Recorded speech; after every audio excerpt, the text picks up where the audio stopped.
Culture Flow, un nouveau rythme pour les organisations agiles. Aujourd'hui, nous parlons de comment visualiser pour prendre de meilleures décisions et réussir à régler des problèmes. Ce principe-là, nous l'avons appelé la perception. Et donc, d'abord, je vais me présenter vite fait. Samuel Rottière, Flow Coach à Octo. Et si vous voulez me joindre ou les autres, vous appelez cultureflow@octo.com. Alors, de quoi on va parler dans ce principe? C'est quoi le problème qu'on veut résoudre? Alors, ne vous avez-vous jamais demandé pourquoi à chaque fois qu'on a un problème, il faut attendre qu'un utilisateur nous appelle.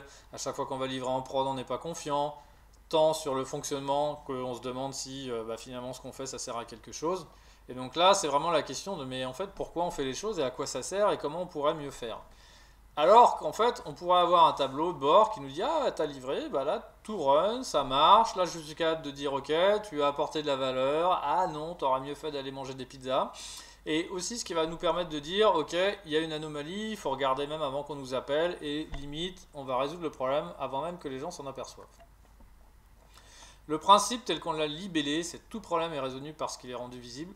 On l'a voulu un peu fort en disant que le problème il ne sera résolu qu'à partir du moment où il sera rendu visible. C'est vraiment, ok, à partir du moment où c'est dans le tiroir, en général, bah, ça va rester là et donc on va pas le voir. Donc c'est vraiment la notion de voir pour prendre conscience et après on va vous proposer deux pratiques. Donc il faut savoir que là les pratiques elles peuvent être assez différentes. Là il y en a une qui est un peu plus technique, une qui est un peu plus expérience utilisateur. C'est vraiment un principe vu qu'il s'applique un peu partout sur des fonctionnalités, des fonctionnements, des pratiques différentes. On peut avoir des pratiques assez différentes. Donc l'intention, voir pour prendre conscience, là on veut parler de quoi? Des stocks dans notre industrie qui est le développement logiciel. Pourquoi? Parce que dans notre industrie, les stocks, on ne les voit pas. Quand on est dans l'industrie automobile, si à un moment j'ai du stock, en général, dans l'usine, je vais voir une pile et je vais le savoir. C'est ça qui est souvent un peu compliqué chez nous, c'est que les problèmes, par défaut, ils sont souvent pas visibles. Donc là, ce qu'on va essayer de faire, c'est de rendre visible le problème, ce qui va nous aider à être proactif et donc à les résoudre. Après, des fois, on peut aussi choisir de ne pas les résoudre. Mais au moins, on les voit, on sait qu'ils sont là, on peut en discuter ensemble et éventuellement prendre des décisions. Au niveau des pratiques, là je vais en mettre en avant uniquement deux. Donc les deux que je vais mettre en avant, d'abord l'observabilité et ensuite la recherche utilisateur. Donc l'observabilité, c'est vraiment la capacité à comprendre ce qui se passe dans un système pour pouvoir être proactif. Donc là en général il y a deux cas, les cas connus et les comportements anormaux. Et pour expliquer, je vais prendre l'exemple des virus. Donc là, possibilité numéro 1, si je veux savoir que j'ai un virus, je vais prendre tous les virus que je connais, tous les virus de la Terre, et je vais voir quel est le comportement que ça va générer dans mon système. Et là, je vais dire, ok, si j'ai ce cas-là, c'était le virus. Cas-là, c'était le virus. Donc là, c'est par rapport à un comportement normal, enfin, en l'occurrence normal, c'est le virus qui est arrivé, je vais dire, ok, mais il va se passer ça, ça. Quand je suis dans une application un peu traditionnelle, je vais dire, ah bah si ça marche pas, il va se passer ça. Et en gros, je vais faire la normale. Donc je vais changer, je vais passer de la normalité à l'anormalité. Là, je vais lister tous les cas connus. Et après, dans les virus, on peut aussi se dire que finalement, je suis incapable de lister tous les virus de la Terre. Et par contre, ce que je vais peut-être être capable de dire, c'est si j'ai un virus, comment je pourrais le savoir? Ah ben, je vais avoir tel comportement dans le système, je vais avoir tel comportement dans le système. Donc là, le raisonnement, il n'est pas le même. Je ne pars pas de tous les virus de la Terre, je pars de mon système et je dis comment je saurais qu'il ne marche pas. Donc ça, c'est un peu la question qu'on se pose. C'est un peu l'anti-testing, parce que souvent, le testing, sur la partie recette, on se demande comment faire pour savoir que le système il marche normalement. Là, je vais faire autre chose. Comment je fais pour savoir que le système il marche anormalement? Donc c'est vraiment ça, en couplant les deux, parce que pour moi, il n'y en a pas un qui est meilleur que l'autre, je vais être capable de comprendre ce qui se passe. Et plus notre système il est complexe, plus on va avoir tendance à devoir faire les deux pour bien comprendre ce qui se passe, et donc être réactif et aller vite. Résultat, on va être réactif sur les incidents, qui des fois d'ailleurs ne vont pas être des incidents parce qu'on va être capable de le savoir assez tôt et donc de réagir vite.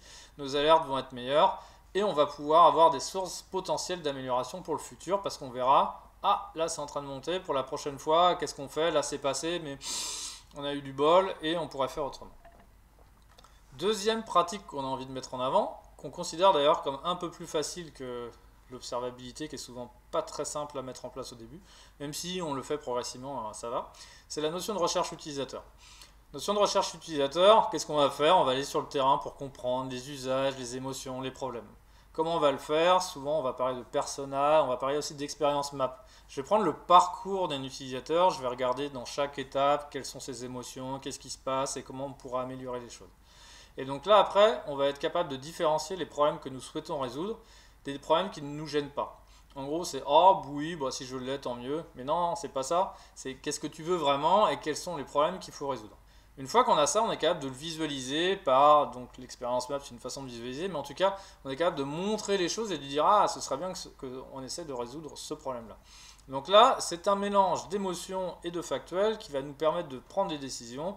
La décision en question, c'est quel est le problème qu'on veut résoudre. Donc ça, c'est une façon de visualiser pour discuter ensemble de savoir ce qu'on va faire dans le futur.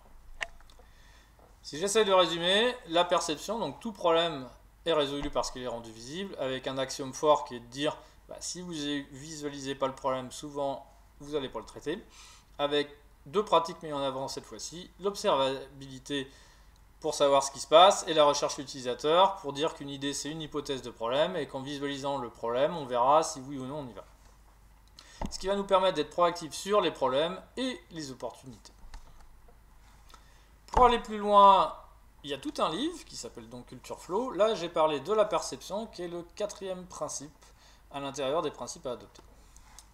Et donc, si vous voulez aller encore plus loin, il y a encore d'autres livres blancs. Et si vous voulez aller encore plus loin, comme je l'ai dit avant, vous pouvez nous écrire à cultureflow@octo.com. Et je vous remercie.